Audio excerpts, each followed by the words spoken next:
Hello students, सभी को नमस्कार।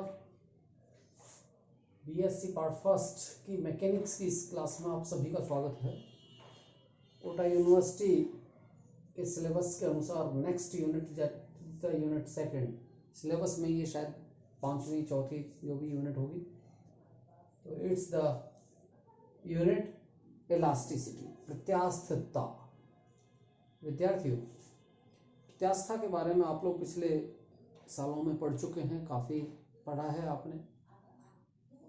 छोटी छोटी सी चीज़ें हम लोग दैनिक व्यवहार में देखते हैं कि हम लोग जब किसी डाली पर लटक जाएं, डाली नीचे हो जाती है और जैसे ही आप उस डाली को छोड़ देते हैं तो डाली वापस ऊपर चली जाती है। इसी तरह से कोई प्लास्टिक की वस्तु है, उसको एक बार मरोड़ दें हम तो वो मरोड़ने में हो जाती है, टेढ़ी हो जाएगी, उसका आकार चेंज हो जाएगा, लेकिन जैसे ही हम अपना बल हटाएंगे तो वापस से वो अपने पूर्व रूप में आ जाती है। तो इस प्रकार का जो वस्तुओं की प्रॉपर्टी है उसे हम प्रत्यास्था कहते हैं। यानी कि जब किसी वस्तु पर कोई बाहर से बल लगाया जाता है, कोई एक्सटर्नल फोर्स लगाया जाता है, बाह्य बल लगाया जाता है, तो उस बाह्य बल के कारण वस्तु का आकार बदल जाता है। लेकिन जब बाह्य बल को हटाया जाता है तो वस्तु पुनः अपने पूर्व आकार में आ जाती है। वस्तु के इस गुण को हम प्रत्यास्थता कहते हैं। प्रत्यास्था में दो तीन तरह की बातें हैं।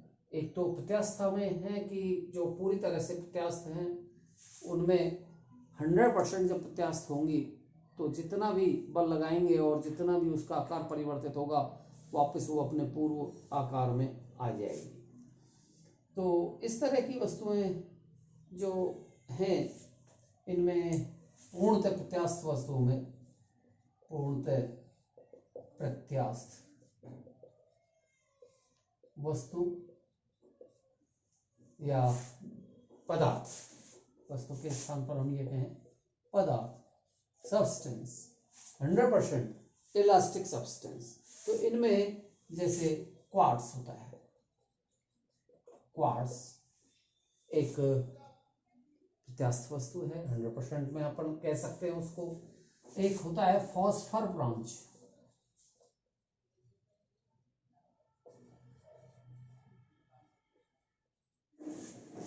ये धातु है फॉस्फर ब्रॉन्ज। इस तरह की वस्तु हैं जो प्रत्यास्थ वस्तु होती हैं। इनके अलावा कुछ ऐसी वस्तु जिनमें हम बल लगाएं और बल लगाने पर वो उनका आकार मुड़ जाए, लेकिन वो जैसा मुड़ता है वैसा का वैसा ही रह जाए, इस तरह की वस्तु प्लास्टिक वस्तु कहलाएंगी, जिनकी प्रत्यास्थता 0% होती है। और इनके उदाहरण के रूप में धान का छिलका एक पूरी तरह से इसी टाइप का है, या गीली मिट्टी। तो ये वस्तु प्रत्यास्थ न होकर के प्लास्टिक वस्तु होती हैं। मोम भी इसी तरह का होता है, वैक्स। तो ये प्लास्टिक वस्तु होती है, प्लास्टिक, जिसमें वैक्स मोम होता है और मोम को जैसे अपन दबाएंगे वो दबा कर उसी तरह से रह जाएगा। तो ये वस्तु प्लास्टिक वस्तु कहलाती है। इन पर जब कोई बाहर से बल लगाया जाता है किसी वस्तु पर, जैसे मान लिया जाए कि ये कोई वस्तु है, इस तरह से कोई वस्तु है, इस पर बाहर से हम ये बल लगा रहे हैं और इस बल से ये वस्तु को जैसे दबाया जाए, या इसको एक्सपेंशन के लिए भी बल लगाया जा सकता है। तो इनमें इस पदार्थ के इंटर एटॉमिक फोर्सेस,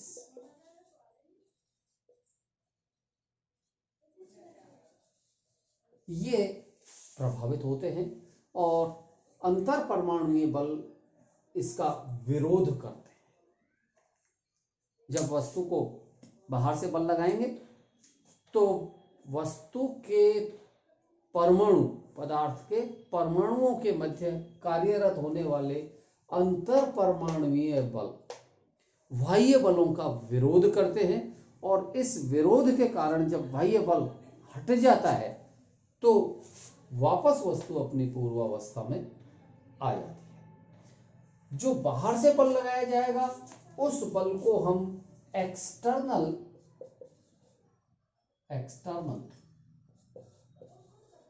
यानी कि बाह्य या डिफॉर्मिंग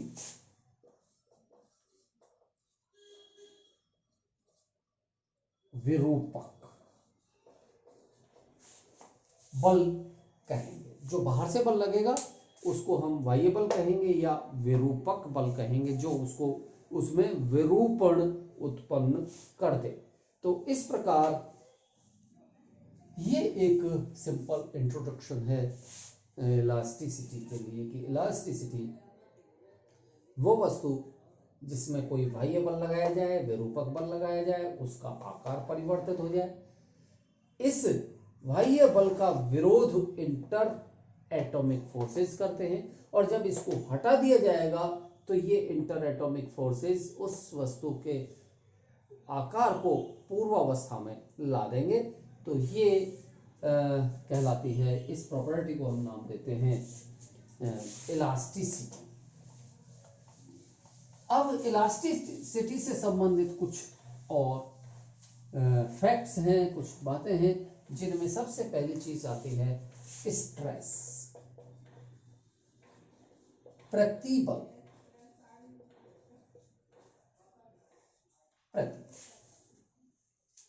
Students, supposing that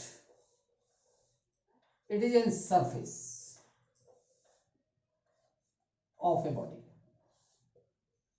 ये कोई बॉडी है और इस बॉडी का हम ये मान लें कि ये ऊपर का सरफेस है, ये तो ये जो है ऊपर का ये वाला सरफेस है।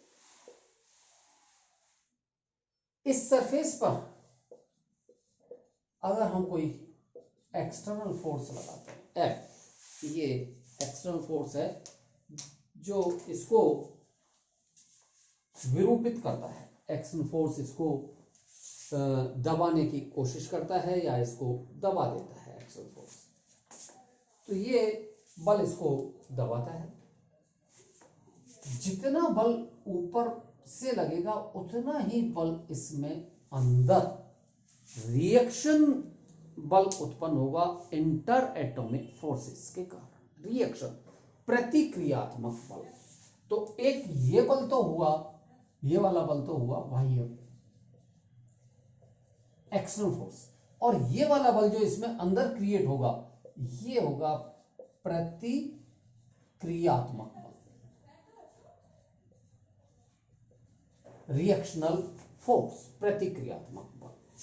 और इसका क्षेत्रफल, इस तल का क्षेत्रफल हम मान लें A, तो ये बल, जितना बल ये होता है उतना ही प्रतिक्रिया में ये बल भी उत्पन्न होगा। तो F/A इस क्वांटिटी का नाम होगा स्ट्रेस, यानी कि प्रतिबल। यानी कि जब किसी वस्तु पर कोई एक्सटर्नल बल, एक्सटर्नल फोर्स लगाया जाता है, बाह्य बल लगाया जाता है, तो उस वस्तु में प्रतिक्रियात्मक बल उत्पन्न होता है, रिएक्शनल फोर्स उत्पन्न होता है।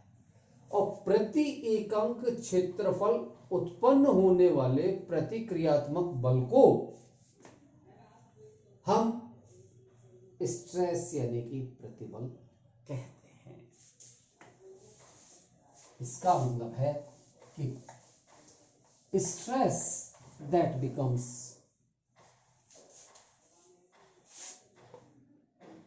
प्रतिक्रियात्मक बल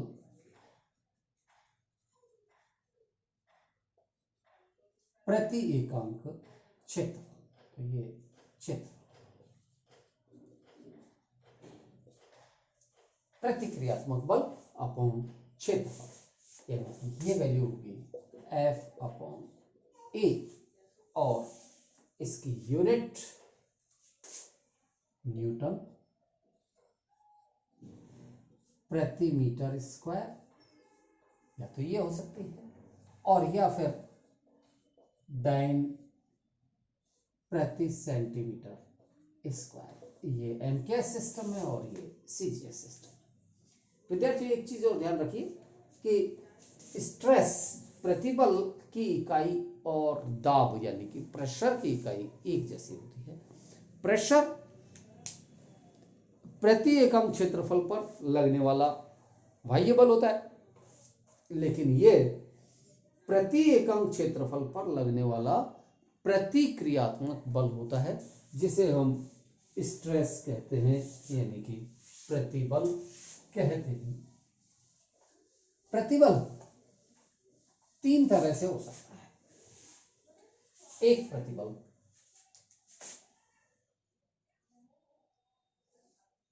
पहला वाला लॉन्गिट्यूडिनल स्ट्रेस, अनुदैर्ध्य प्रति, यानी कि रिजल्ट तो वही है F/A इसकी वैल्यू, लेकिन इस प्रतिबल में जब बाहर से बल लगता है तो वस्तु की लंबाई में वृद्धि होती है, लंबाई में वृद्धि होती है। तो ये कहलाएगा अनुदैर्ध्य प्रतिबल, यानी कि जब बाह्य बल लगाया जाए तो वस्तु की लंबाई बढ़े, उस स्थिति में प्रति एकम क्षेत्रफल पर कार्यरत प्रतिक्रियात्मक बल को अनुदैर्ध्य प्रतिबल कहा जाएगा। दूसरे प्रकार का प्रतिबल होता है अभिलंब यानी कि नॉर्मल स्ट्रेस, नॉर्मल स्ट्रेस। इसमें किसी वस्तु को चारों ओर से, सब जगह से, ऊपर से, नीचे से, आगे से, पीछे से, सब जगह से अगर मान लो दबाया जाए तो वस्तु का आयतन परिवर्तित होगा, कम हो जाएगा। इसी तरह से मान लिया जाए कि कोई गेंद है, रबर की गेंद हो सकती है, और उसमें अंदर से हवा भर दी जाए, उसमें हवा और भरी जाए, तो हवा भरने पर उसमें एक्सपेंशन, चारों ओर से एक्सपेंशन होगा, उसका आयतन बढ़ेगा। जैसे बैलून होता है, गुब्बारा होता है, आयतन बढ़ता है। तो इस प्रकार का बाह्य बल जिससे वस्तु के आकार या आयतन में, जिसके आयतन में परिवर्तन हो, उस परिस्थिति में कार्यरत प्रतिबल को हम अविलंब प्रतिबल कहते हैं। यानी कि एक ऐसा बाह्य बल जिसके कारण वस्तु का आयतन परिवर्तन, आयतन में परिवर्तन हो, आयतन परिवर्तित हो, ऐसी स्थिति में उस वस्तु में उत्पन्न प्रति एकांक क्षेत्रफल प्रतिक्रियात्मक बल नॉर्मल यानी कि अविलंब प्रतिबल कहलाता है। तो अविलंब प्रतिबल होगा कि वस्तु पर लगने वाला बाह्य बल जिसके कारण वस्तु के आयतन में परिवर्तन हो, यानी कि वो वस्तु पर अविलंबवत, वस्तु की सतह पर अविलंबवत कार्यरत हो। वस्तु मान लिया जाए गोल है तो अविलंबवत यहां पर ये, तो यहां पर ये, इसी तरह से नीचे से, इस तरह का बल होगा। तो वस्तु की सतह के अविलंबवत कार्यरत बल जिससे वस्तु के आयतन में परिवर्तन हो, ऐसी स्थिति में वस्तु में उत्पन्न बाह्य बल के विपरीत प्रति एकम क्षेत्रफल प्रतिक्रियात्मक बल को अविलंब प्रतिबल कहते हैं। ठीक। और तीसरे प्रकार का प्रतिबल होता है विद्यार्थियों स्पर्शीय यानी कि टेंजेंशियल स्ट्रेस, स्पर्शीय प्रतिबल।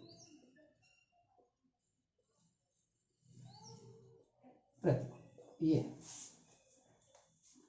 स्पर्शीय प्रतिबल में वस्तु के न आयतन में परिवर्तन होता है, न उसकी लंबाई चौड़ाई में परिवर्तन होता है, लेकिन वस्तु का आकार बदल जाता है।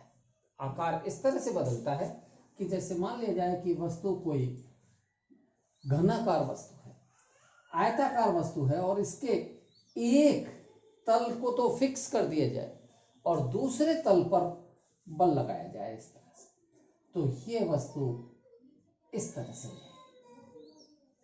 यानी कि वस्तु आयताकार या घनाकार से समांतर चतुर्भुज के रूप में बन जाती है, आकार उसका परिवर्तित हो जाता है, लेकिन लंबाई चौड़ाई उनमें कोई परिवर्तन नहीं आता।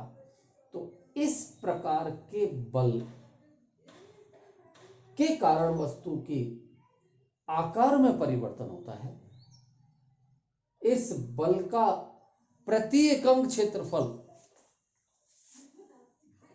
वस्तु में उत्पन्न प्रतिक्रियात्मक बल, रिएक्शनल फोर्स, को हम स्पर्शीय प्रतिबल कहते हैं, टेंजेंशियल स्ट्रेन कहते हैं। तो ये प्रतिबल के बारे में था।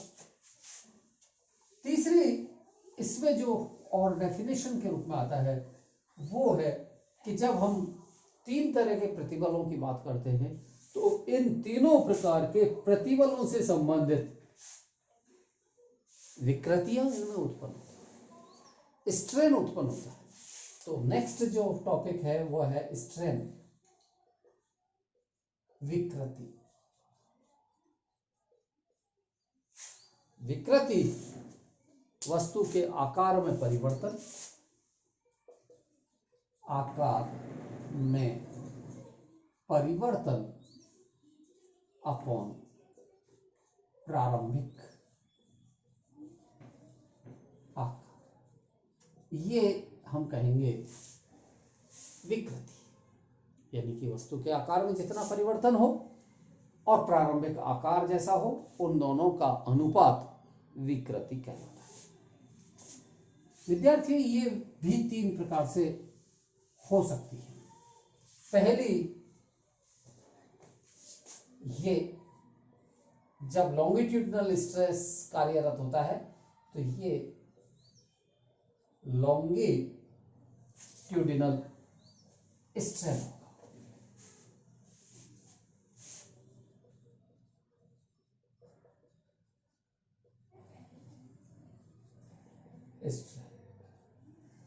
तो जब वस्तु में लॉन्गिट्यूडिनल स्ट्रेस उत्पन्न होता है या ये अप्लाई किया जाता है बाह्य बल, तो उसके कारण वस्तु की लंबाई में परिवर्तन होता है और प्रारंभिक लंबाई, तो इन दोनों का यानी कि लंबाई में परिवर्तन बटे प्रारंभिक लंबाई, इनका अनुपात अनुदैर्ध्य विकृति कहलाता है।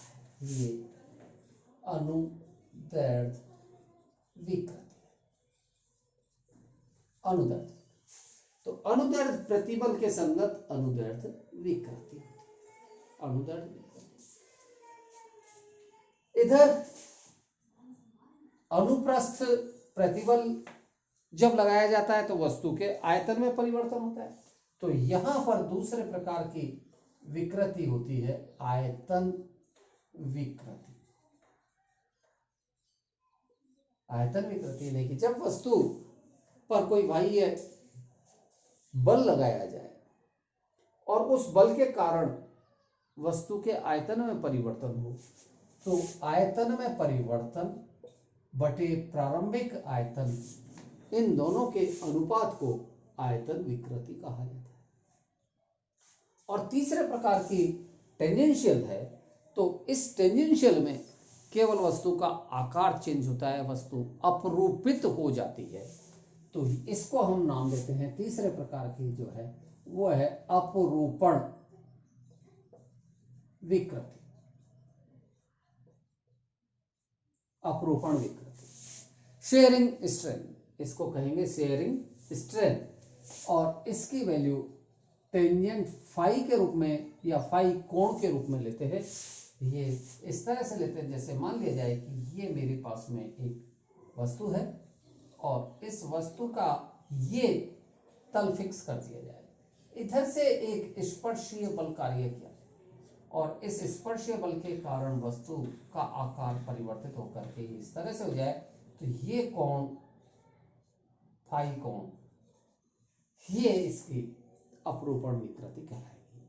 Tangent phi is equal to change बटे ये, तो ये आ जाएगा ये वैल्यू यहां से यहां तक कि ये स्मॉल एल हो और ये इसका एल हो, तो लंब बटे आधार यानी कि स्मॉल एल बटे कैपिटल एल, ये कहलाएगी अपरूपण विकृति। तो विद्यार्थियों, ये प्रत्यास्था का एक इंट्रोडक्शन था और इस इंट्रोडक्शन में हमने 3 प्रकार के प्रतिबल और 3 प्रकार की विकृतियों के बारे में इंट्रोड्यूस। इनमें कुछ और इंट्रोडक्शन के रूप में जो पूछा जाता है डेफिनेशंस में, आधे नंबर हम पूछ लेते हैं, वह है प्रत्यास्थता सीमा, elastic limit.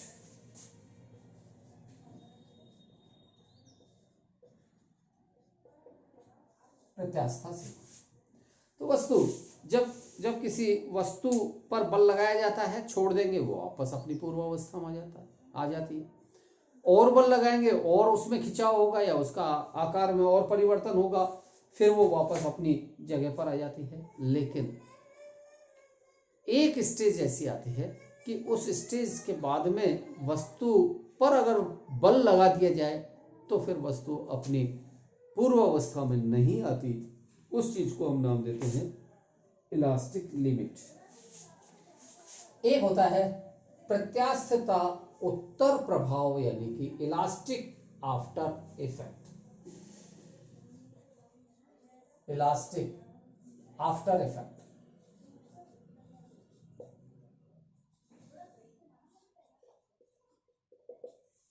Elastic after effect इसमें है कि वस्तु पर जब कोई बाह्य बल लगाया जाता है तो वस्तु के आकार में परिवर्तन हो जाता है। अब जब बाह्य बल को हटा दिया जाता है तो वस्तु वापस अपनी पूर्वावस्था में आने में कुछ समय लेती है। इस प्रकार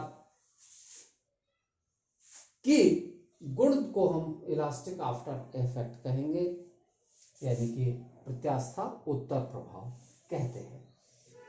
ऐसे में हम ये देखें कि कांच की किसी वस्तु है, इस वस्तु को अगर हम थोड़ा सा चेंज करें, मोड़ें, बल लगाएं, वापस वो लौट के आएगी तो उसमें थोड़ा समय लग जाएगा। लेकिन क्वार्ट्ज में ऐसा नहीं होता, फॉस्फर ब्रांज में ऐसा नहीं होता। तो क्वार्ट्ज और फॉस्फर ब्रांज जो वस्तु होंगी उनमें इलास्टिक आफ्टर इफेक्ट नहीं होगा, जबकि कांच में ऐसा होता है, रबड़ में ऐसा होता है, प्लास्टिकों में ऐसा होता है। तो ये है कुछ वस्तुएं। एक होता है प्रत्यास्था श्रांति, इलास्टिक फिटिंग। यह है फिटिंग, प्रत्यास्था श्रांति कि वस्तु पर बार बार हम बल लगाएं, छोड़ दें, बल लगाएं, छोड़ दें, बल लगाएं, छोड़ दें, तो फिर वस्तु में इलास्टिसिटी में कुछ थकान महसूस करती है।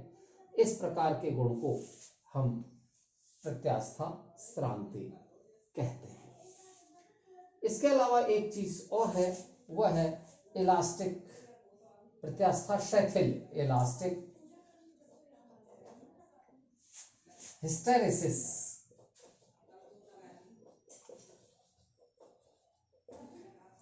हिस्टेराइसिस, प्रत्यास्था शैथिल्य कि जब किसी वस्तु पर बल या कहें प्रतिबल लगाया जाए तो कुछ समय बाद वस्तु में विकृति उत्पन्न होती है। इसे हम कहते हैं प्रत्यास्था शैथिल्य, यानी कि बल पहले लग जाए और विकृति उसमें कुछ समय बाद में हो। इस प्रॉपर्टी को हम कहते हैं इलास्टिक हिस्टेरेसिस।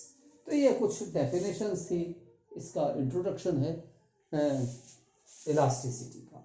नेक्स्ट इलास्टिसिटी के बारे में हम लोगों ने दो चीज, एक विकृति के बारे में देखा था। विकृति दो तरह की, विकृति तीन तरह की हमने पढ़ी है विकृति। एक तो अनुदैर्ध्य विकृति, पहली अनुदैर्ध्य विकृति अल्फा से निरूपित कर देते हैं। दूसरी आयतन विकृति,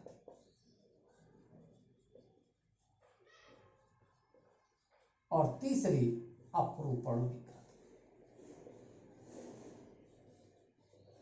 तीन प्रकार की ये विकृतियां हमने अभी डिफाइन की थी। Longitudinal strain alpha that is equal to L upon capital L, ये delta V upon capital V, और ये फाई, या मैं ये कहूं कि लगभग 10 फाई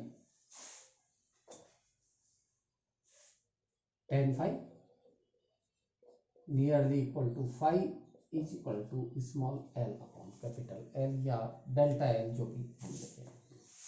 तो ये तीन तरह की हमने विकृतियां पढ़ी। अनुदैर्ध्य विकृति अनुदैर्ध्य प्रतिबल से के संगत होगी। आयतन विकृति आयतन यानी कि नॉर्मल अविलंबवत प्रतिबल के संगत होगी। अपरूपण विकृति अपरूपण प्रतिबल के संगत होगी। एक चौथी विकृति को और परिभाषित करते हैं, और ये है अनुप्रस्थ विकृति। अनुप्रस्थ विकृति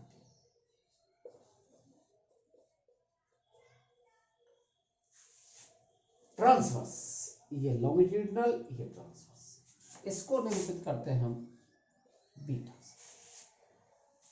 जब किसी वस्तु है और इस वस्तु को यहां से लटकाया जाए, इसमें कोई वेट लटकाते हैं हम नीचे, तो इस वस्तु की लंबाई तो बढ़ जाती है, ये लंबाई तो इसकी बढ़ गई, लेकिन इस वस्तु की चौड़ाई कम हो जाती है। और जितनी चौड़ाई में कमी आती है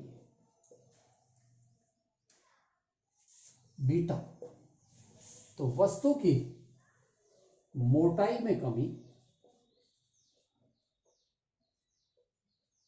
अपॉन प्रारंभिक मोटाई, ये कहलाती है अनुप्रस्थ विकृति। चूंकि कमी होती है तो ये ऋणात्मक के रूप में होती है, अनुप्रस्थ विकृति। और यहां एक और कांस्टेंट परिभाषित किया जाता है, और वो है सिग्मा।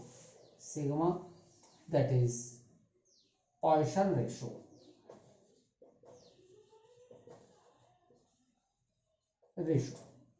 सिग्मा, और इसकी वैल्यू होती है बीटा अपॉन अल्फा। यानी कि अनुप्रस्थ विकृति एवं अनुदैर्ध्य विकृति के अनुपात को पॉइसन रेशो कहते हैं। तो ये पॉइसन रेशो होता है।